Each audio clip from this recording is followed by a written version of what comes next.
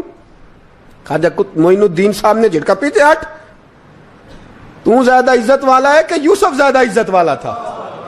تو زیادہ مقام والا ہے کہ عائشہ زیادہ مقام والی تھی؟ چپ کر, یہ کوئی صوفیاء کا طریقہ ہے؟ چپ کر. عرض کی حضور غلطی ہو گئی, میں پہلے نہیں رویا, تو ملا ہے تو رویا ہوں. میں پہلے نہیں تڑپا, میں نے شکوا نہیں, تو ملا ہے. اپنا ہی کو ملے تو دکھ یاد آتے ہیں نا. فرما چپ کر, جا سلطان سے کہہ دے سویرے نماز کے بعد عدالت لگا دے. سویرے جب عدالت لگی نا تو خواجہ معین الدین صاحب بازو پکڑا خواجہ قطب صاحب کا, نکلے تو دیکھا لائنیں لگی ہیں, مجمع لگا ہے.